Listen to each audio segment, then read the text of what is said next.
Assalamualaikum warahmatullahi wabarakatuh. Kami dari kelompok 2 akan mempresentasikan research-based learning kita dengan desain induktor solenoid.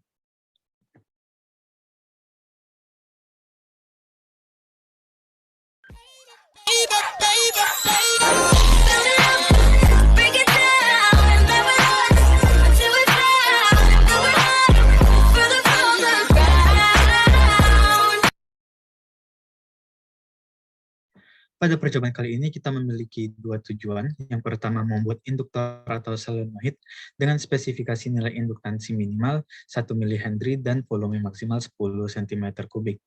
Yang kedua, mengukur induktansi menggunakan rangkaian seri RLC dengan multimeter atau avometer. Pada percobaan kali ini kami memiliki dua dasar teori, yaitu rangkaian RLC dan solenoid.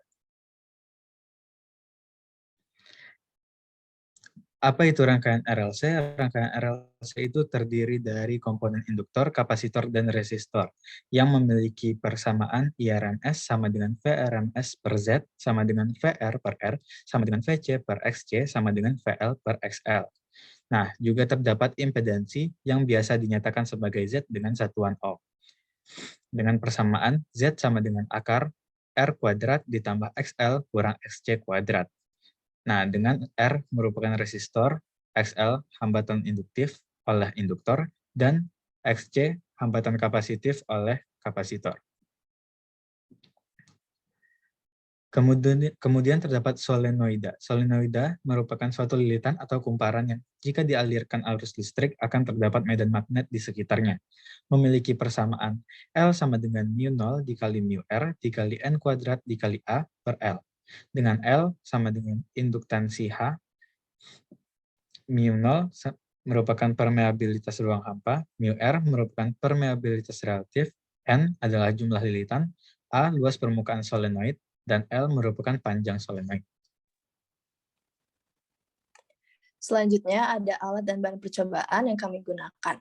Ada kabel power AC, kabel yaitu kabel yang berwarna merah dan hitam, kotak isolator, capit buaya, saklar, isi lem tembak, timah, lakban isolator, solder, trafo, kawat enamel untuk solenoid, resistor, kapasitor, gunting, lem tembak, sarung tangan, avometer, dan varik.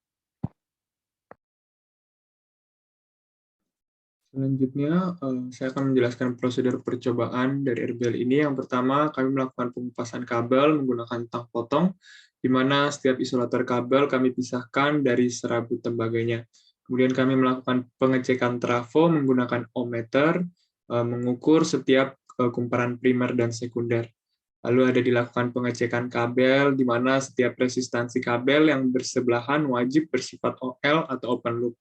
Lalu dilakukan persiapan penyolderan, dilakukanlah penyolderan ke-1, di mana setiap ujung kabel power AC disolder terlebih dahulu, kemudian dilanjutkan dengan kaki-kaki trafo yang akan disambungkan dengan kabel. Selanjutnya, kami mengisolasi bagian 1, yaitu menggunakan glue gun, kemudian mengisolasi bagian 2 menggunakan solasi kabel, agar lebih aman. Lalu dilakukan penyolderan kedua, yaitu bagian capit buaya sebagai keluaran tegangannya. Lalu kami memasukkan trafo ini ke dalam kotak isolator, dan terakhir kami menguji menggunakan voltmeter untuk mengukur tegangan outplay power supply. Ini adalah video percobaan kami. Pertama, kami membuat power supply. Langkah awal, kami mengupas kabel. Kemudian dilakukan pengecekan trafo dan juga kabel menggunakan avometer.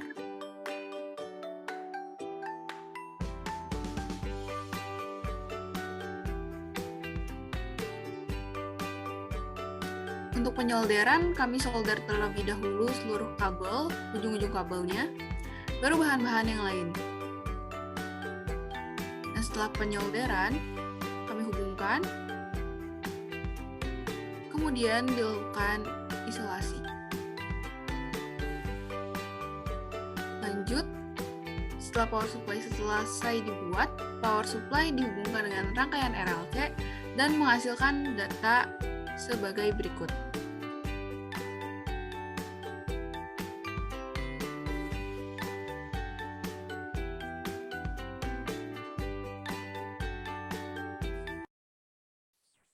Kemudian data yang kami peroleh setelah melakukan 5 kali percobaan, yaitu yang pertama ada tegangan induktor sebesar 24,24 mV, kemudian yang kedua ada reaktansi induktif sebesar 0,48 ohm, kemudian yang ketiga ada arus rata-rata sebesar 0,188 mA, kemudian yang keempat ada tegangan kapasitor sebesar 3,2 mV, kemudian yang kelima ada tegangan resistor sebesar 0,1 mV, dan yang terakhir ada tegangan rata-rata sebesar 2,84 mV.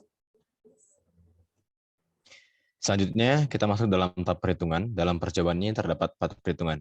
Perhitungan pertama yaitu menghitung volume solenoida dengan rumus V sama dengan Pi dikali R kuadrat dikali L. Didapat didapat volume solenoida sebesar 3,093 cm².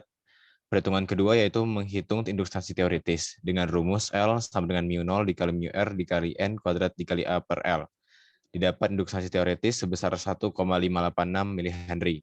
Perhitungan ketiga yaitu menghitung induktansi eksperimen dengan rumus L sama dengan XL per 2 PF.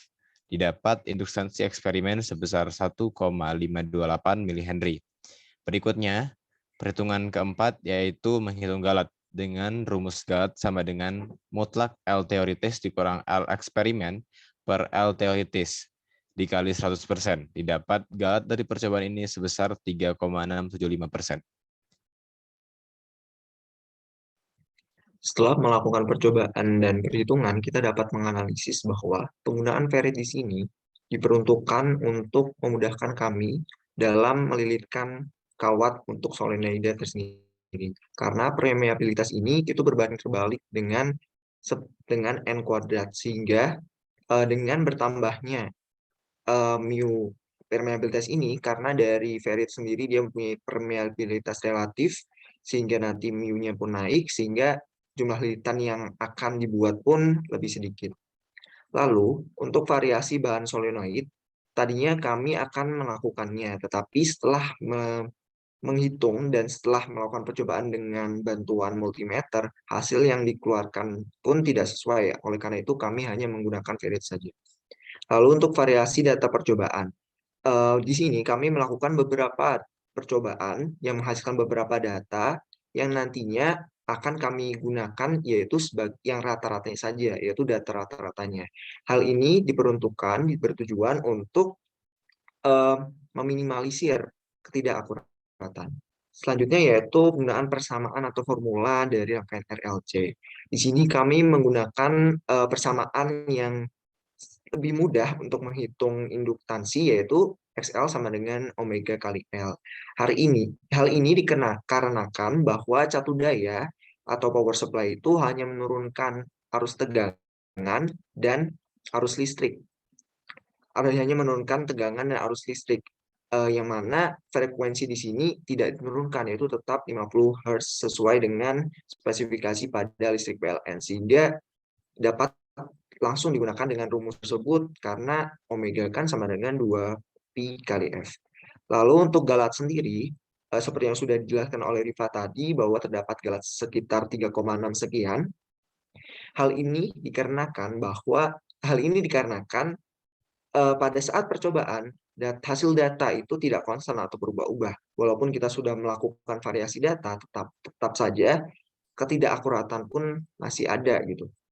Lalu saat kami melakukan lilitan kawat enamel pada solenoid, mungkin kita melilitnya kurang sesuai gitu. Lalu dari batang ferritnya sendiri itu memiliki rentang nilai yang cukup jauh atau cukup besar, sehingga pada percobaan kali ini kita melakukan suatu asumsi. Hal ini pun berpengaruh dengan hasil galat ini. Lalu yang terakhir yaitu dari kami sendiri yang kurang berhati-hati dan kurang teliti pada saat percobaan. Dari percobaan yang telah kami lakukan, kami mendapatkan sebuah kesimpulan, yaitu yang pertama, induktor atau solenoid dapat dibuat untuk menghasilkan induktansi lebih dari 1 mH dengan volume sekitar 3,0925 cm3, dan induktansi teoritisnya yang didapat sebesar 1,586 mH. Kemudian yang kedua adalah induktansi yang didapat dari rangkaian seri RLC sebesar 1,527 mH dengan galat sebesar sekitar 3,675%. Sekian presentasi dari kami, kurang lebihnya mohon maaf. Terima kasih.